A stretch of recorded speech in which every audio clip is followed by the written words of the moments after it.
Welcome back to Bleav in Softball. I'm your host, Jenna, and we are halfway through the college season.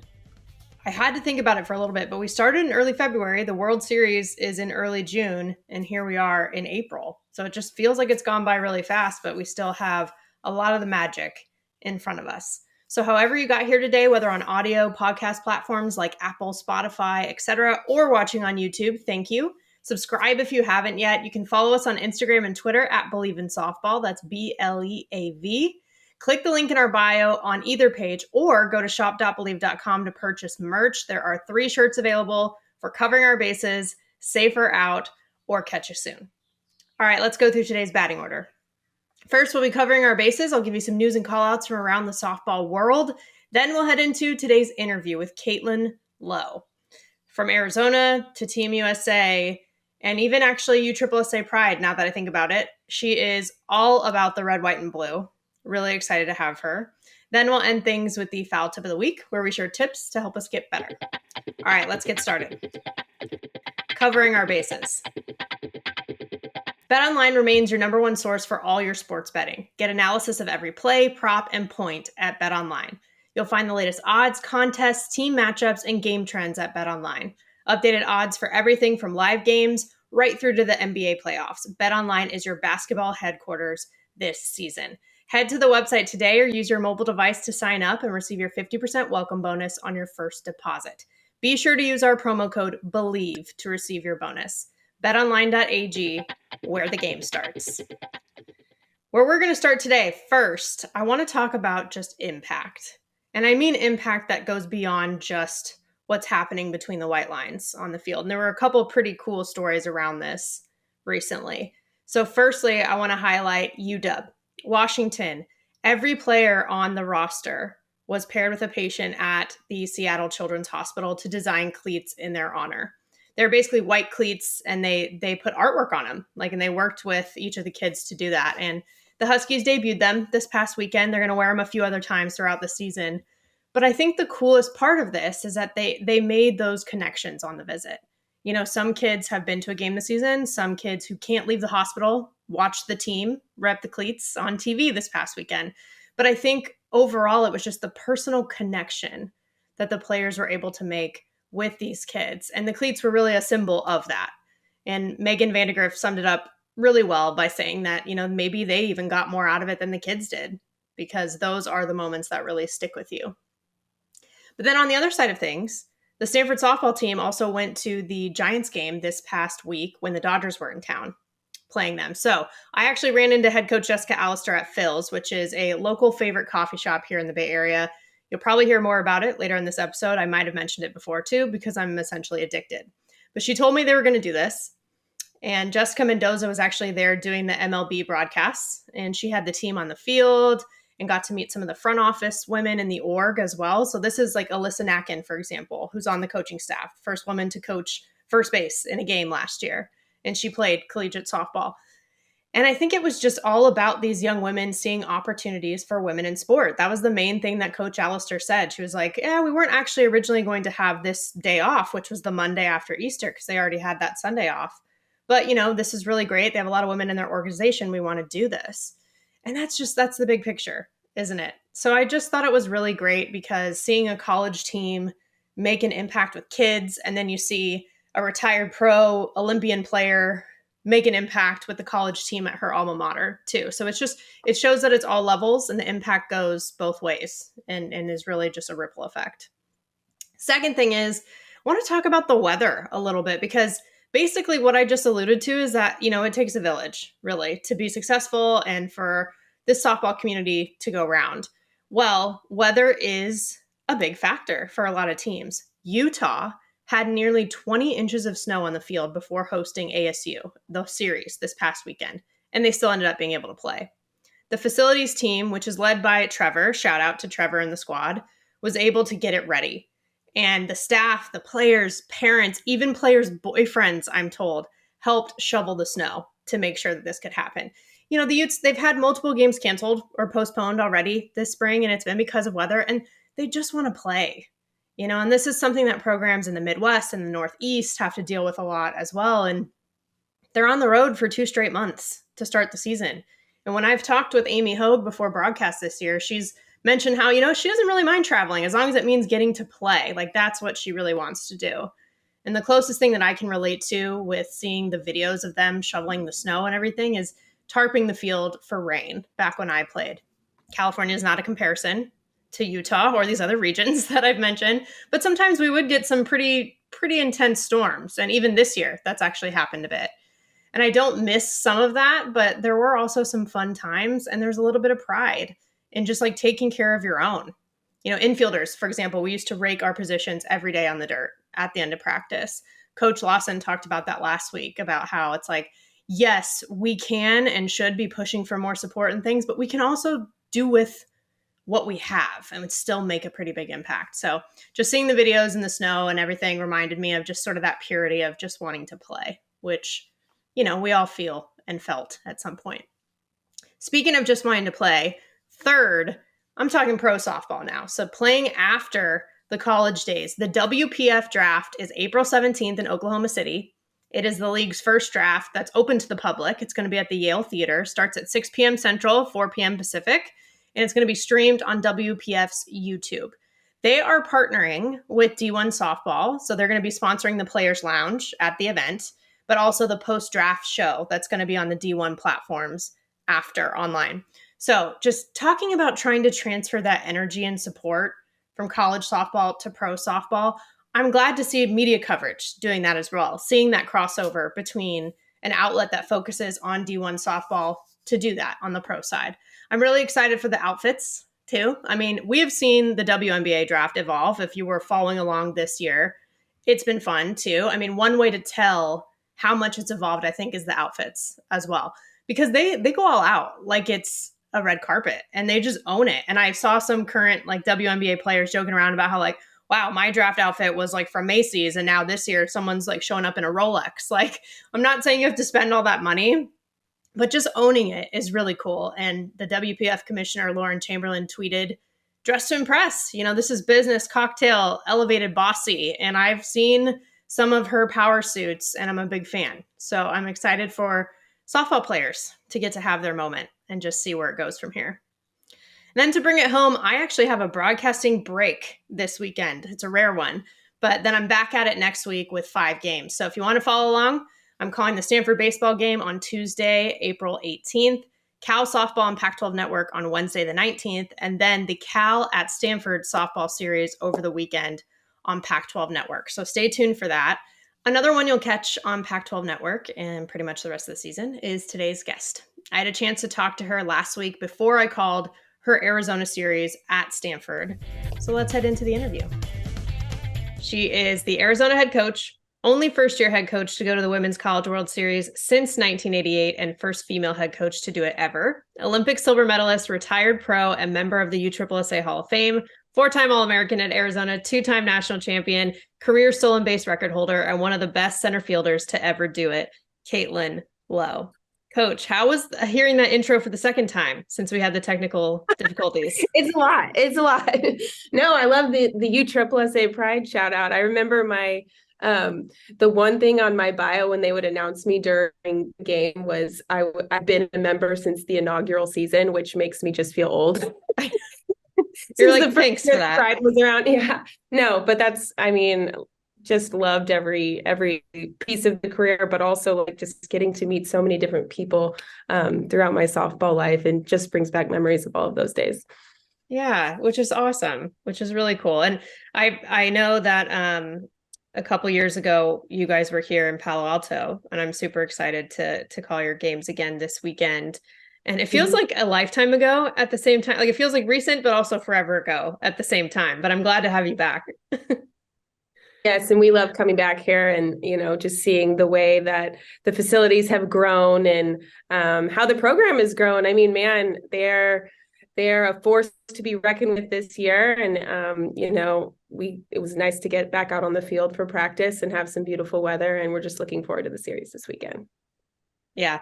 It's really cool to see the growth of some of the facilities and things too throughout the Pac. I mean, seeing what you've all done at the Rita, and also the fact that you're hosting the Pac-12 tournament this year. So we'll all get to see it showcased, which is super exciting.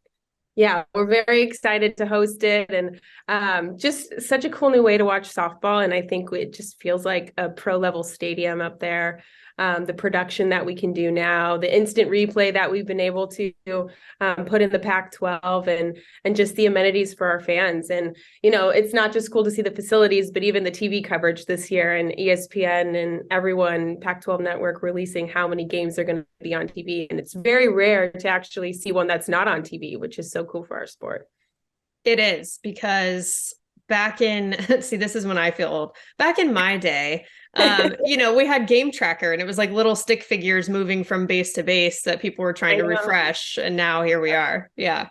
Exactly. There were little dots, right? And you're like, okay, was that a screamer to the outfield? Did that bloop in? We don't know. And now if you don't find it on TV, then there's a tweet about it, and a highlight reel, and all of the things. So we're pretty blessed to live in this day and age with softball just really kicking butt. 100%, as it should, as it should. And I know I asked you this once before, but everyone needs to hear it. The answer that you gave me too, which is, I had a chance to talk with Mike Candrea after he announced his retirement after the last time you guys were here back in 2021. And he was really excited for you to take the job. And I can't help but think about the fact that he was your college coach, your Team USA coach. He was your boss when you were back at Arizona on the staff. And now here you are on your own. But did you ever get sick of each other? We never got sick of each other. I think there were times maybe we had to take a little bit of a break, but he's just so cool. And I think I've lived through many different versions of Coach Candrea. When he recruits you, you're just in awe of just his presence and how great he is and his knowledge of the sport, but also kind of, it's always funny when recruits used to walk out of his office and kind of be like, but he's just a normal guy, and I think that was the cool thing. He was just so good with people, still is. But yeah, and now I'm lucky enough, he's got an office down the hallway. He's kind of a special assistant to our athletic director. And he still gets to, I still get to pick his brain, which is cool, but truly has been a role model / father figure / one of the best to learn from in the game of softball. But it's kind of crazy how many people don't talk about him in the softball capacity, and really just in life, and how he's helped them through life. So just really an honor to have him as a friend now, and lucky to have played for him for a very long time in several different ways. He really is one of those just pillars of softball. But I think you're right. People think of him as just, he's a coach who wins, regardless of sport too. And it's cool that it's Mike Candrea Field now too, that you guys get to play on. And I don't know, I like that tradition has kind of carried on for you all. It seems like a special He had to retire for it to happen, because it wasn't going to happen with him there. He's just too stubborn, I don't know anybody like that. But now he's on the wall where he belongs, and I'm waiting for like a statue to be built. We have a Lute Olson statue over at basketball, so it's time. I think it's maybe going to be like one of the home run high fives, or like leaning on a fungo or something like that. Oh, both of those sound perfect. Yes. The fungo. I've heard about his fungo too. I remember Natasha Watley was talking about it before from Team USA. Yeah, I've heard about the fungo. I mean, they make a machine called the Fungo Man, and it's him. He is the Fungo Man. That's amazing. But one thing I loved too, when you took over the job, I think in maybe one of your first press conferences when it was all announced and everything, is that you said you would be your best at the job. And I've actually mentioned this a few times, like on my podcast, but also other shows I've joined too, about how much I loved that, because in a place that has so much tradition, I mean, literally tradition lives here is like one of the sayings, right? At Arizona. I appreciated though that you were wanting to be yourself, because isn't that important, rather than trying to be Coach Candrea? Like, everyone should be their best selves. Yes. I think, that was probably the hardest struggle within the first year was, you're taking over a program that's not broken. It doesn't need to be revamped. It's just, and I came here and believe so much in, the tradition and the values that we hold and the standards that we hold. So for that part, it was easy, but okay, now it's time to put your stamp on, what you want your staff to look like, but also like this generation of player, it's just different. So, and I think he was one of the best at that, like being able to adapt to the team that he was coaching and not just stay the same as he was in the 80s. It's not going to work. So he was able to learn from the 18 to 22 players that he had every year and kind of change his ways according to that. So something that I learned from him, and then just, you got to believe in things to your core if they're ever going to work. And to me, that's when you have to be true to your gut and true to yourself. And it's nice to have someone in your corner that, believes that you're going to make the right choice. And that gives you even more confidence to kind of do that moving forward. Yeah, that's a really good point. And you mentioned the staff too, because that has been, whenever anyone asks me like, oh, what staff are you really impressed by or interested to watch? I immediately have always said for the past couple of years, Arizona, because looking at the fact that you have your old teammate with Taryne, and then you have Lappin too, who I obviously know from the Stanford alumni circles, but she's also just one of your teammates from Team USA and been somebody who's coached at the pro level and all of those things. So it seems like a really cool idea to have this kind of teammate dynamic with your staff. How did that translate? Well, Taryne was a very natural choice for me. I was glad when she came over from Ole Miss, and I knew what I was gonna, what to expect from her, what she's gonna bring. And then with Lappin, I am not a micromanager in any sense of the word. So like, I wanted someone who was going to come in defensively and just like take the reins. And she did that from day one, stepping in with our defense. And, that's been so cool. And I think it's important to find people that you agree with, like about the core stuff, and then people that are going to challenge you. And she challenges me, and like we have great conversations about like, hey, but what about this? And I think it was really important for me to step outside our alumni base in a lot of ways, because Taryne and I have only known this way, and yeah, we've gone on to pro level stuff and like gotten certain different ways of doing things, but for Lapp, she had a different process growing up, and to me that's cool. And she's also like the front runner on the energy bus, and that's not, I'm very here. I am very even keeled, and she is the hype woman, and we have a lot of people on our team that are like that. So it's just really important to bring, at least I feel like, a different dynamic in, so that now she enhances our program, and it's not just three people that kind of believe the same things and we're right here. And I know I'm a very specific, I'm very serious and intense, and I need someone to kind of be the yin to my yang. Well, and it's that self-awareness that's so important, right? And it is, you're 100% right. I don't know if anybody gets more hyped coaching third base than Lauren Lappin, like any capacity. Yeah. Yeah. Like, I'm gonna need you to not get thrown out today. That would be lovely. I wouldn't do it at all. But also the trust that you have, like you said, like you're talking about how Candrea kind of has had the trust in you, and you have that trust in her and your staff too. Like the fact that she's been coaching third base is a testament to that. Yeah. Well, and my one complaint is that I don't think she gives herself enough credit for the entire game that she knows. I'll say something, or I'll want to feedback offensively, and I'm like, dude, you have good things to say, like, come on. And she trusts herself so much defensively, and I think she just has the overall awareness of the game that she's going to be great at anything she does. And I mean, we all know what Taryne did when she wore the Arizona uniform as well. And you guys were both national champions together, which is really cool, because when you take that experience, it's like, what it takes to get there. It's like that you can't really replace that.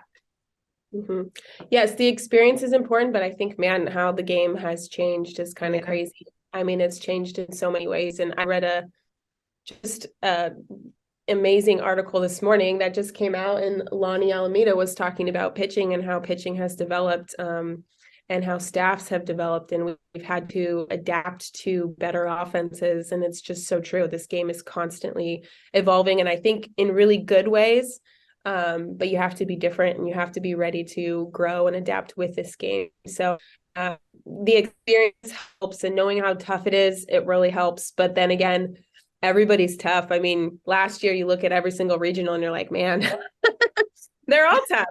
There's no like just easy path to the World Series. Not that there ever was, but man, the talent is just crazy across the country.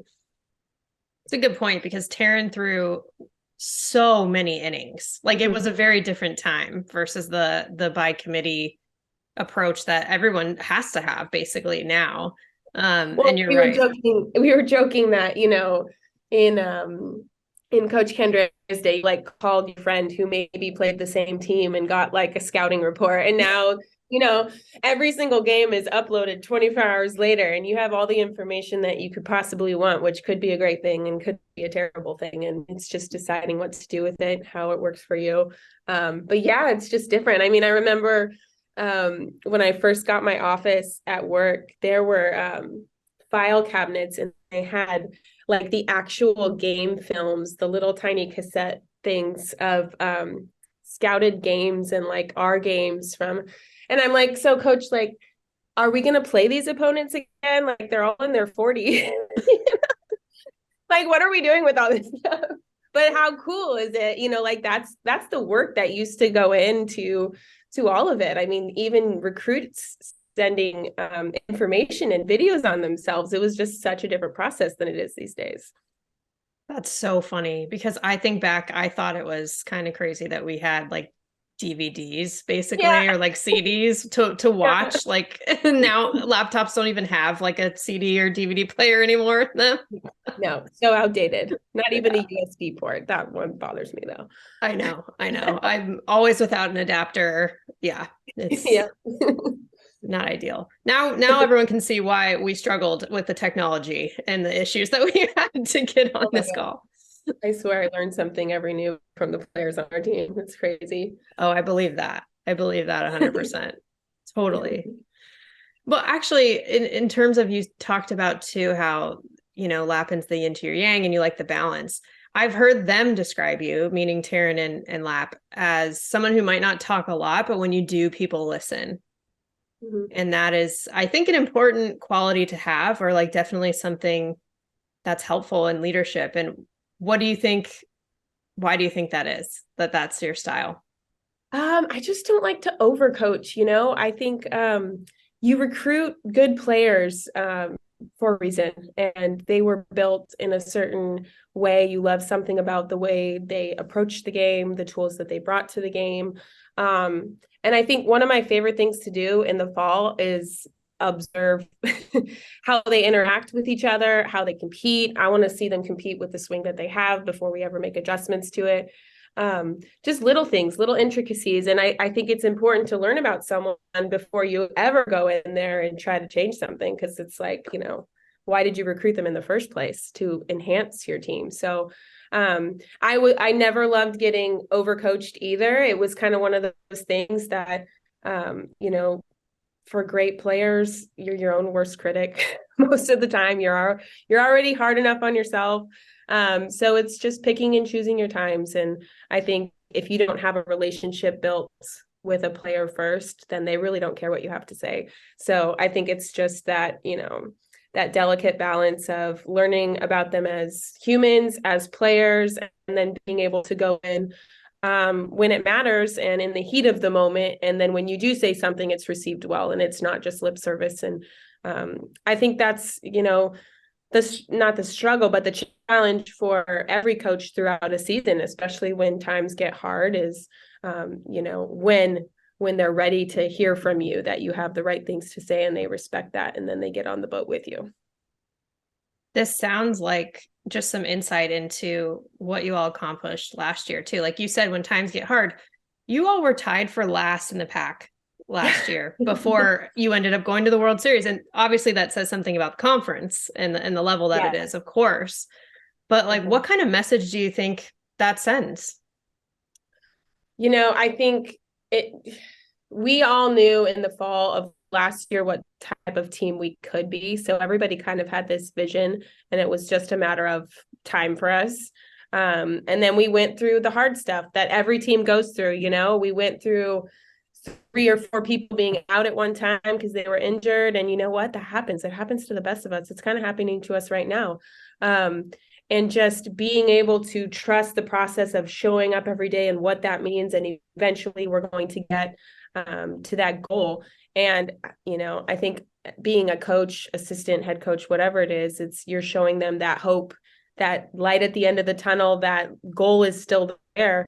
And it's a gauntlet, man. I mean, I think you've seen this conference grow in so many different ways, and how cool. Like I'm pretty sure if it's not the toughest this year, just, RPI wise, strength schedule wise, we've done a good job of not just recruiting and enhancing, but also just like scheduling and like challenging ourselves. And it's going to be huge setup for the postseason for all involved. But no game is, every game is a challenge in very different ways. So I think just being able, the life lessons come through getting through the hard. It's not the easy stuff that matters. It's the hard stuff that really makes you who you're going to be as a player. And not giving up in those moments is so crucial. And, we got to feel it. I think one of the coolest moments of my coaching career was selection show Sunday. And just like hearing the just pure raw emotion of like making that. And then it felt like not only like a celebration, but kind of this release of like everything that had happened. And like, okay, now we can just go play and play free. And we became a different team after that. And it was really cool to just see that turn them into the team that they could be at the end of the year. And I'm sure that felt different, to your point, as a head coach, because you've obviously experienced that plenty of times, right? Selection show Sunday, but as a head coach, right? It's like it probably hits differently. Totally differently. And there's just so much more involved. You have a staff going through a season, players going through a season. There's so much that goes into it. And we went through a whole lot last year to get to a really good place at the end of the year. And I think, to be honest, those struggles made us who we are, or who we were at the World Series and really through the postseason. And I don't think if we would have cruised that it would have been the same team at the end. 100%. Cruising seems nice, though. I would like to experience cruising a little bit. Fair enough. Although I don't know if that's possible in the Pac-12. No, I don't think anyone cruises at all. You did have a really cool moment too at the World Series that I loved. And I actually brought it up when Laura Berg came on the show after last year's season, where you guys hugged afterwards. You got, I think it was your first win at the Women's College World Series as a head coach. And then there's the two of you, like former teammates, outfielders, and you just had that moment afterwards in Oklahoma City. And just coming from a conference where when you were hired, it was all women head coaches ever since that day. That seems pretty special. It was special. And, I think I looked up to her so much growing up. And I think the coolest thing ever was my very first practice on the Olympic team, and just realizing how human she was, right? Like just normal person, and getting to throw behind her an outfield throw, and just like my jaw's on the floor. And she just, more than being just the best outfielder ever, she's just a cool teammate and a cool person. And I love her as a friend, and what a competitor. And it was so cool to experience that moment with her, because I know how hard she's worked and put into that team, how much work she's put into that team. And just special for me to be able to. And I'm blessed that she played for as long as she did, because I got to play with my idol, which not many people get to do.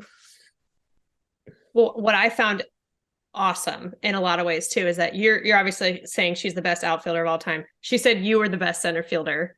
And she actually said on our show too, she was like, I actually learned things from Caitlin too. Like, you can teach an old dog new tricks. Those are her words, where she was like, she would do something and I would try it. And that also to me is very symbolic of true greatness, right? Where you're always learning. So I thought that was really cool that you both have that sort of thought and feeling towards each other.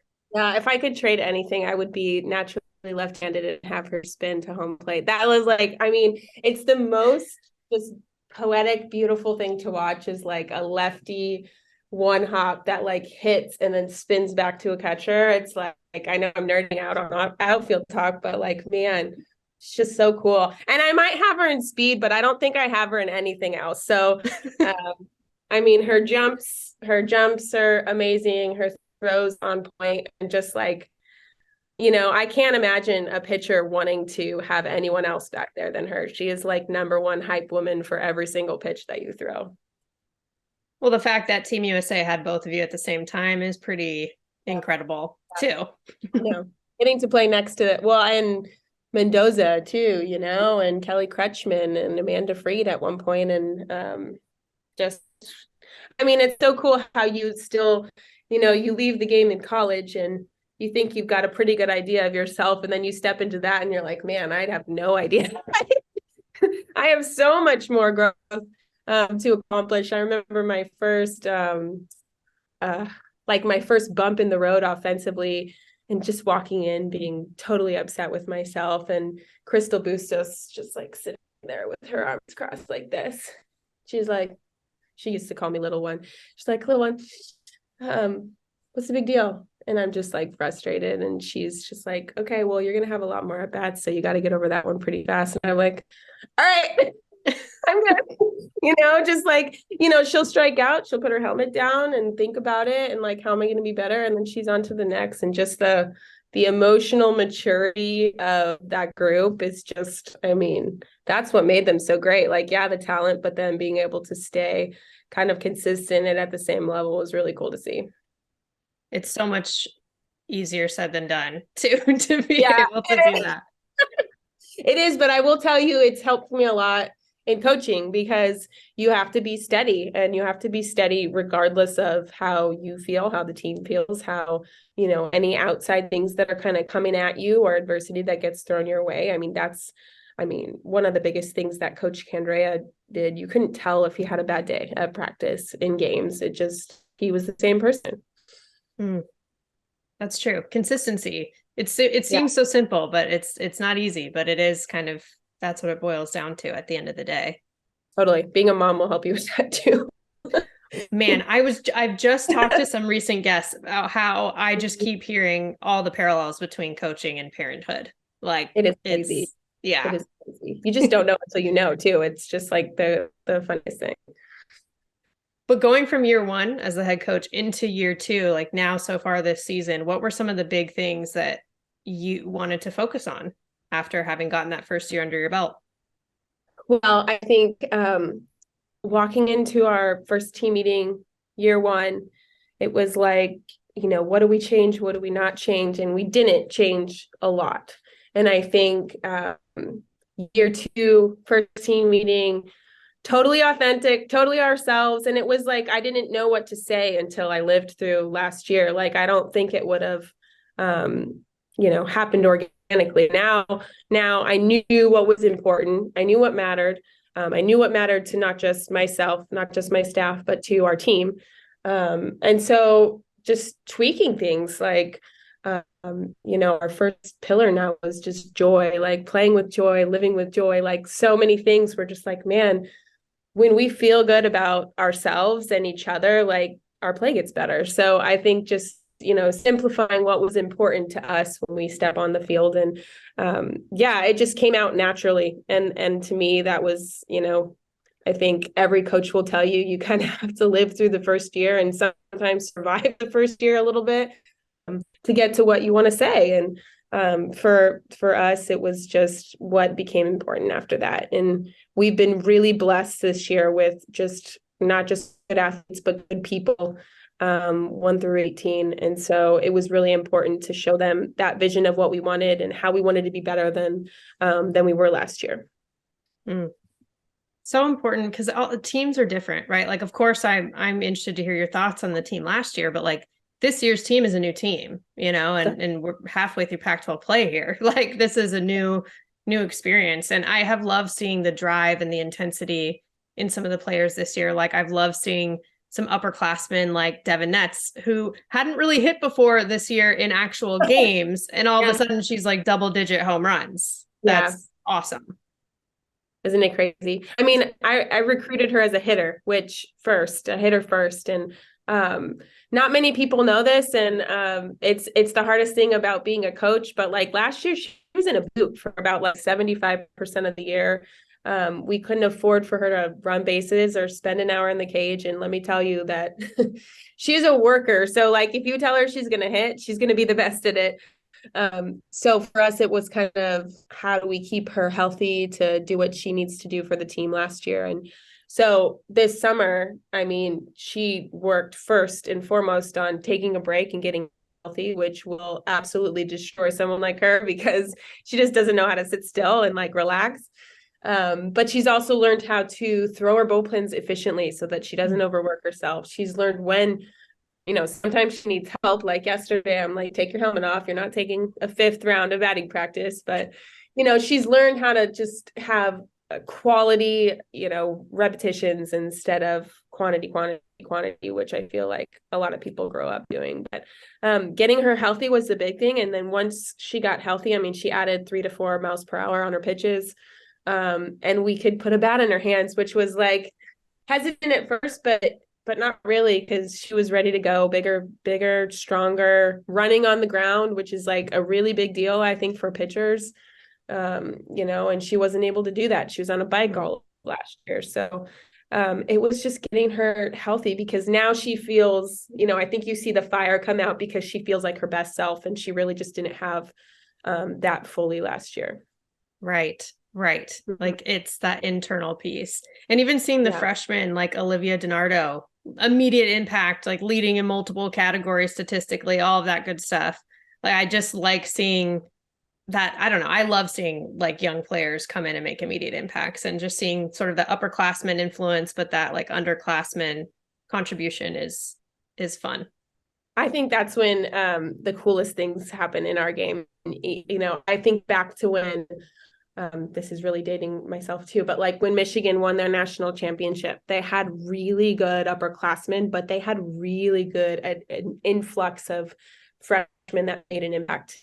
And kind of like where you're going, but then this gives you the boost of like, okay, let's go. Like they don't need to be taught the way, they're ready to go. And I think that's kind of what we felt this year with our freshmen, not just Bleav, but Dakota and Taylor, and really Aisa on the mound, and Logan Cole, who hasn't seen a lot of time on the field, but in practice makes us better every single day.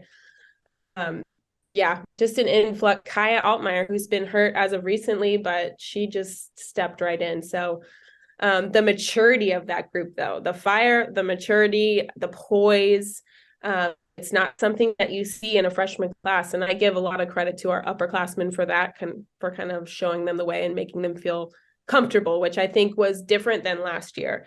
It doesn't feel like a competition for spots as much as everybody's bringing their best to the table, and it kind of raises the level of play for everyone. That's so internal too. Like you're talking, everyone's talented and everyone's working hard, right? So like that's pretty much a constant and something expected in the culture. Right. But like that internal piece, that mental piece feels like the differentiator when it comes down to it. Yeah, absolutely. And I think, when you see our practice, we have, 3 over at shortstop, and they're making each other better every day. And they're hyped when somebody makes a good play and it's not them. And you could look at that in 2 different ways. And they choose to look at it as hyping somebody up and being their best selves. And at the end of the day, that makes everybody better. And so we're just in a good spot because of that. And, it's been really cool for us to have some flexibility with where some people can play, because they're just athletic, and someone like Taylor Beal, who's now, I mean, she's a natural shortstop, has played right field. She's now at first base with Scarly scooping out. We threw some gear on her last week just in case. So it's just, and they're like, I walked into the dugout when Carly got hurt, and man, I'm like, Taylor, you got first base? And she's like, yeah, cool. Like, this is great. With her little glove, right? Like her little shortstop glove. Yeah. But yeah, they're all in for whatever the team needs. And I think that's the coolest thing that you want to see as a coach, is just what can I do to make this team better? Well, when you say all in, I think back to your playing days too, watching you guys and just the Pac-12 compete and everything before I went to college. That was definitely the way I would describe you, whether or not you're super vocal about it or not, but it's just that drive, because I remember you running straight into the wall in center field and like breaking your face to make a play for your team. Yeah. Yeah, we didn't. I don't know that we have the same concussion protocols that we do these days. But no, I was not the hype person, and we joke about this. We were talking about it last night actually, because about Lappin and I playing each other on this field, and Lapp was, throwing her hands and doing all the things, and I'm just like, okay, like give me the ball, give me the ball, give me the ball. So yeah, and that's interesting because there's people on our team that are the same, right? Like Olivia DiNardo, you're not going to see her pulse. Like, I don't know that she has a heartbeat, honestly. She's so just like here the whole time, and she's very much so the player that I was. And then you're going to see Dakota Kennedy get fired up for every single little thing that happens. So, and I think that the cool thing is that they respect that about each other. That we're all different, but we're all kind of the same too, as far as like what we want to do and how passionate we are about getting to our goal. Well, and you reflect that in the coaching staff. Like you said, you all respect your differences and use it to complement each other. And then if that trickles down to the team, like that's kind of the goal. So that's great. Yeah, absolutely. Absolutely. Yeah. And I also think back, by the way, this is more me having to just give you a shout out because I know you wouldn't ever bring this up yourself, but you never made an error in college. Oh, yeah. But I did in the Olympics, which is not where you want to do it. True. And of course, the great players are going to remember that. Yeah. Monica Abbott, poor Monica Abbott was on the pitcher's mound. I mean, I don't think it ended up mattering, but it matters to me, No, and I think too, you got to think about, in those days, Alicia Hollowell was striking out. I mean, she got most of the outs herself. Sometimes you get bored out there in the outfield, but True. Yeah. And I challenge all girls all the time. It's just being ready and consistent. And we have some great outfielders that have come through this program. I mean, Jasmine in center field right now, I remember watching her when she was 13, 14 years old and being like, man, I just want her in center field now because her game sense is unreal. And her dad coaches in the MLB. And so she sees things that are, not normal for a 13, 14-year-old, and she's only gotten better. So I love outfield though. It's my, my first love. I love hitting too, but outfield is like my baby.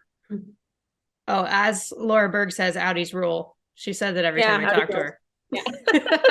We were about Rittman, because Rittman was our outfield coach, and we were joking because we'd always come up with some question. If he's gonna laugh if he hears this, but we have it was one person's job to come up with a question to ask him that he would spend 10 minutes answering. So it would get us out of drop steps or some pre-drill that we had to do. And one time I asked, I think he would always talk about a high sky, right? Oh, we got a high sky today. And I'm like, dude, what does that mean? Is the ball going to do something different? What, does it hang higher? What's up? And he has to spend 20 minutes talking about what high sky was. And then all of a sudden Coach Candrea would get so upset. And we'd just be chilling over there in a huddle for 20 minutes. And then coach is like, okay, do you guys want to practice or what? And so just love that guy. I'm laughing because I know exactly what you're talking about. Having played for him in college, I was in the outfield a little bit at times. We definitely said Audie's rule at that time too. But he would talk all the time about so take a look if there are clouds in the sky, check out the wind, what direction is it blowing? And you can put some grass in the air and see every little thing. He would do that all the time. Yeah. But most of the time when I was in the infield, we would notice we were just getting ground ball after ground ball after ground ball. And then he would just be watching us leaning on his fungo bat, once in a while hit something to the outfield. And we were so I literally know exactly what you're talking about. Yeah, I think the infielders would get a little frustrated with us, but it's okay. It's all in good fun. It is. It's fine. Oh man. Yeah, that's good stuff. That is good stuff. Well, I know you said too that outfield is kind of, that's your baby, but you're also so known for the slapping. Do you feel like that's dying at all in college softball? I don't want to say dying. I would say kind of yes and no. I think people are stopping or hesitating to recruit slappers, to be honest. I think it's turned into such a power game that you don't see like a huge influx of athletes coming into the game that are slappers. So I think that's changed. I think the rule change had a lot to do with it. I still love it because I think if you can get someone with good hand-eye coordination that's fast, like you can expose some defenses. But defense has gotten better. Let's just talk about that. Let's just talk about the, Sports Center deserving plays that happen every single day in our conference and beyond. So I think that has changed to where you're just not tapping a ball into play and like relying on your speed. You have to be very particular about where you're putting the ball, or if you're playing on a field that's bouncy. So I think there's still a place for it. I mean, Jasmine's so great at it. And I think someone like Blaze Behringer and Taylor Beal, like it opens up their game for them to do other things too. So I still think it's there. I just think that it's harder for people to just kind of put all their eggs in that basket. They want the power swings. I saw, I think, a video last year that some of the girls made, and it was like talking about slapping. And I want to say it was like talking about how people are like, well, why would you slap when you can hit away? And then they put it to the song, like Mama Said That It Was Okay. And it was like photos and videos of you slapping, and I loved it. It was great. That's Kenzie Fowler is our social media queen, and she is awesome at all of that stuff. Anytime she comes up, she's like, "Hey, I'm thinking about this." I'm like, "You, man. I can't see the vision at the end. She knows exactly what it's going to look like, and I am not the TikTok master or the Instagram or the reel master, but she makes our girls feel like rock stars. I feel like, which is so cool." Especially like the alum piece. Like she, not only did she go there, she was an All-American there. She still covers the game and does all the broadcasts. Like what a cool just resource to have in your back pocket also with the team. Absolutely. And she works for all of Arizona athletics, but she has the soft spot for softball. So I think we're very lucky that we get her more than probably some other programs. But yeah, she does such a great job. I think Katie does a good job. Danny Martinez, who's kind of in our social media world and was our SID, of blending the history, but understanding that, we have to modernize things too, and we have to forge forward. So I think they have such a good balance of the respect for the past and onward to the future. So it's cool to see throughout the entire athletic department. That seems like a theme at Arizona, and also at the Pac-12, especially for softball, just because historically, obviously, such a successful conference, but also like, let's not forget how competitive it is now, and focusing on the now and moving forward on day-to-day, staying present too. It's an interesting balance to have to strike for sure. Big time. And we've had some great people involved. Our coaching group does a good job, and Teresa Gold, who, was the leader of that for a while and has moved on to bigger and better a little bit. But Lisa Peterson is our new, head of the seat at the table. And that's kind of been our talk, is like, how are we going to take this to the next generation, and how can we do things better? And that's why you're seeing the Pac-12 tournament, which we're so excited about, and being able to showcase our conference on that level, the same week as the SEC tournament and all the conference tournaments, I think is going to be a big deal for us heading into postseason too. Yes, I'm so excited for it. I never got to play in one. Obviously, that's not a thing when we played, right? But it's going to be really cool just to have you all in one place at the same time. Like that doesn't happen all the time. Well, and when I played, it was, travel partners. We would hit Seattle and LA in the same weekend. Like, what were we thinking? I'm just not even sure. I just had somebody ask me about that. One of my broadcast partners, she played soccer in college, right? So she was like, yeah, someone was saying something about what a stat, but it was like, since the new format where it's a regular 3-game series, like what was the old format? And I was like, oh my gosh, let me tell you about this UCLA, like Washington trip that we used to have to do in the same weekend. It was so much. I'm so glad it changed. Like, I'm not even sure how, it was, doesn't make any sense. It doesn't. Love the 3-game series now. Yeah. What?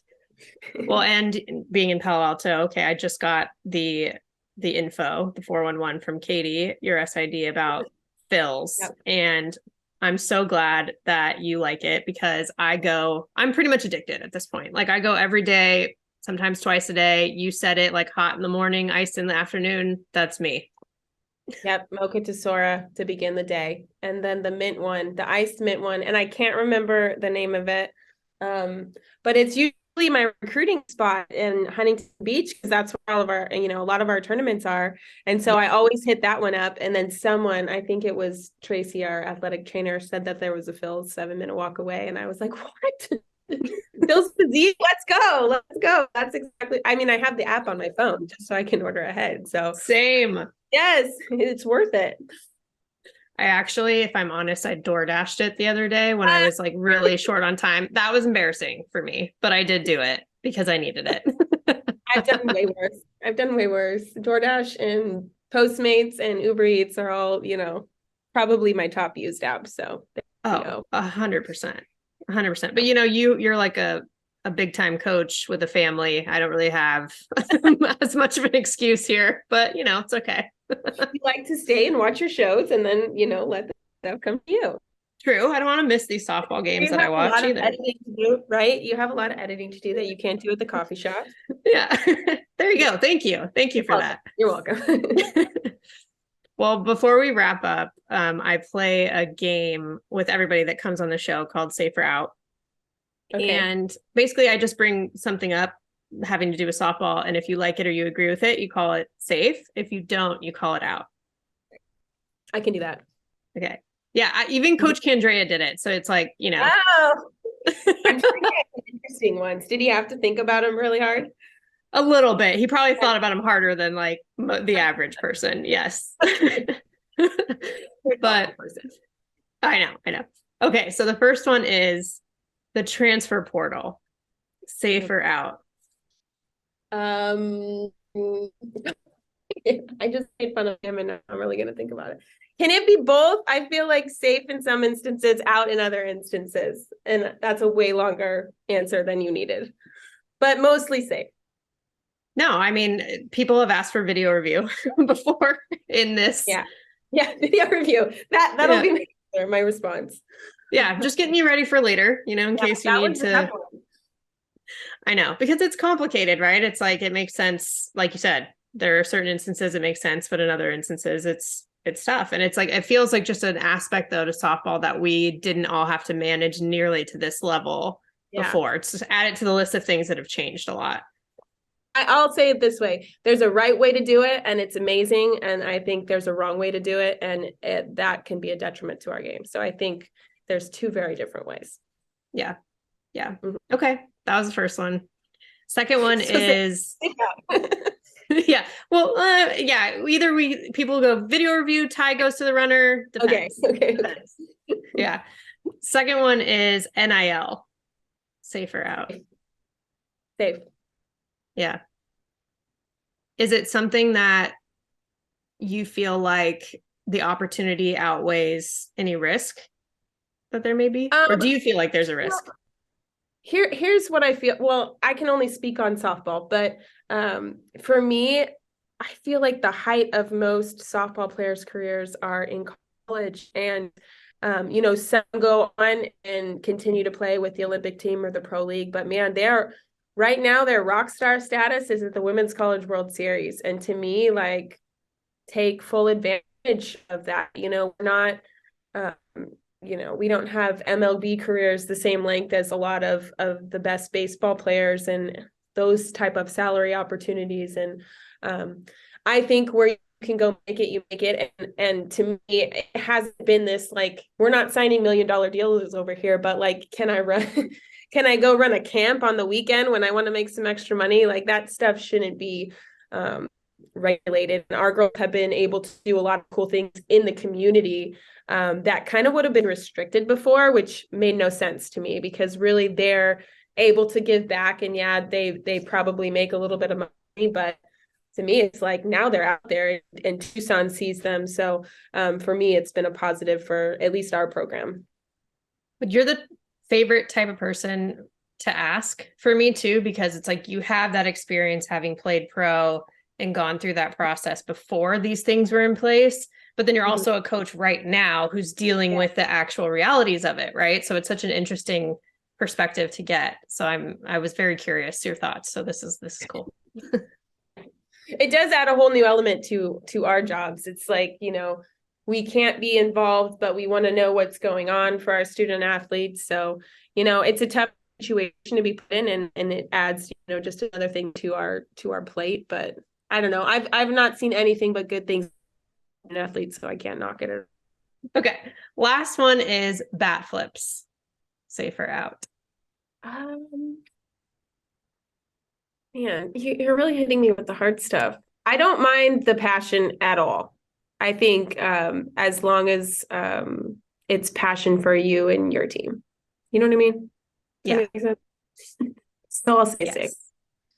I get what you mean. It's like passion for what was done for the team, not what was done against the other team, if that makes sense. I've seen bat flips where you like point to your dugout and you're firing your dugout up. I'm all on board with that.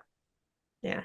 See, this was another one where I was like, okay, I know it's not like your personal style, maybe. Not just because you were slapping a lot, but also just in general, it's not your personal style. Flip a chopped single. You never know, right? I mean, I asked, who was it? Victoria Hayward, when she came on the show, she was like, I'd rather like kind of show off a really nice bunt that I lay down than like a home run. I was like, I get that. Yeah, I'm a big fan though of the passion displayed by the athletes in this day and age. Like I love Devin's fire, I love the fist pumps after big moments. And I think that's what makes our game. I think that's what the ratings are so high for is, the passion being displayed on the field. So I think there's a respectful way to do it, but I think there's definitely a place. Right. Well, I'm super excited to see it this whole weekend. I still can't believe you talked to me on a game day before a game. I very much appreciate it. So I'm excited to hopefully meet you in person too at some point this weekend, or I'll see you at Phil's, whatever comes first. One of the 3 times that we're there on any given day. Yeah, right. Exactly. We have all weekend. Well, thank you so much for having me. This was awesome. I had a good time chatting with Caitlin. I mean, we had multiple technical issues just between all of us. And she and Katie, their SID, were class acts, really cool, calm, collected throughout it all. So I appreciated that. And you know what? We got it done. And I'm glad we did because it was definitely worth it. And with that, let's transition to the foul tip of the week. This week's foul tip is about steering into your strengths. I think the important thing about the ability to steer into your strengths is that you have to understand what they are and what they are not in order to do that. And this is where the self-awareness piece comes in. Caitlin and I talking about how her and her staff complement each other made me think of this a lot. And she's a little quieter, right? Likes to observe, whereas Lauren Lappin is very high energy. And that's the way they were as players. That's how they are as coaches. But as time has passed, I've realized sort of in the job world, as well as the sports world and everything else, that the best leaders are the ones who can do this really well. Like they don't know everything. They don't think they're the best at everything. And they actually, they know they don't have to be either. They're really good at surrounding themselves with people who are the best. So they can fill any gaps that they might have in their sort of natural strengths with people who thrive in those spaces. And that's not to say we don't work on our weaknesses ever, right? Of course we do. But sometimes it's about working smarter and collectively more so than it is working harder individually. So, and I think it's also important that she lets them thrive, right? Like let them thrive. Caitlin lets Lappin coach third base because of that energy. It's something that she excels at. And that's why the best leaders actually don't have an ego, right? Like when each person's success is really everyone's success, that feels like a real team. She does that in her staff the way that she wants it with her players. So I just think that Coach Lowe is a really great example of this, and I wanted to reinforce it again. So that's it. Steer into your strengths. That's the foul tip of the week. You've been listening to Bleav in Softball, part of Bleav Network and presented by BetOnline. The show is available anywhere you get your podcasts, wherever you listen, including Bleav.com and YouTube too. Subscribe to the show, rate the show, and if you liked it, write a review for it. Follow us on Twitter and Instagram, again, at Bleav in Softball. That's BLEAV. You can reach out to me personally on Twitter at Jenna Becerra01 and Instagram at Jenna Becerra as well. As always, thank you for tuning in and catch you soon.